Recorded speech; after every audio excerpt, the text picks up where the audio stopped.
Assalamualaikum and salam sejahtera. We are from Kolej Vokasional Pertanian Chenor. We will present our innovation project, which is tiered NFT system with a mini waterfall concept. My name is Muhammad Qayyim Danish bin Muhammad Hafizi. My name is Muhammad Iqmal Hakim bin Abdullah. My name is Muhammad Nur Aqil Ibad bin Asmawi. We are accompanied by our teacher, Puan Fatin Nurfarahin Binti Sharun.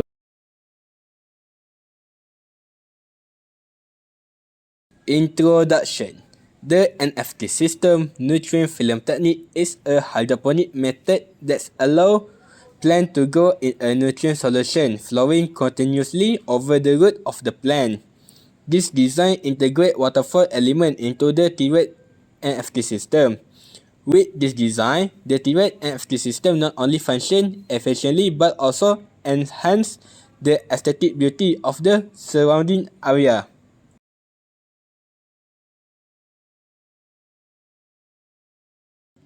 Problem statement. Number 1. Most tiered NFT systems use similar design, lacking innovation in terms of design or water flow system, particularly the mini waterfall design. Number 2. Most tiered NFT systems available today are large in size and require significant space, making them difficult to install and relocate.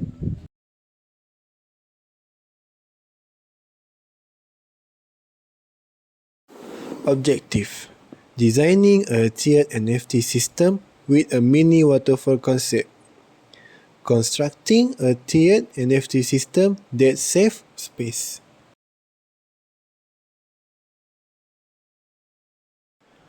Novelty: the circle above symbolizes the community. Water symbolizes a waterfall. Plants symbolize agricultural produce. The circle below symbolizes the environment. Benefits to user.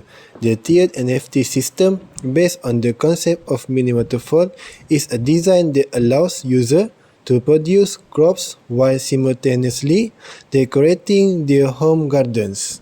Benefit to society. This design incorporates the mini waterfall concept into the tiered NFT system, enabling the community to harvest produce while adding aesthetic value to the surrounding landscape.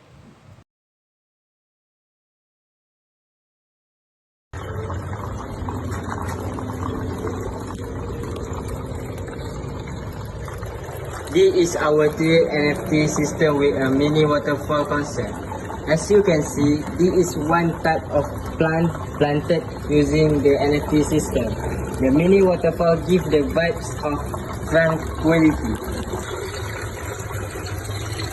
In this container, every fertilizer provides nutrients to the plant. As the overall view, this design is very compact for small spaces and fulfill the concept for decoration at home.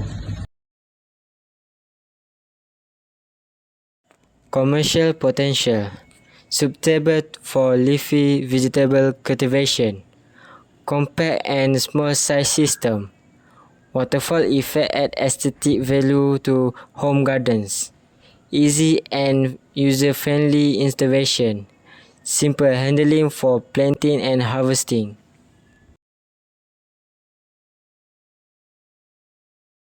This is the award received for this project.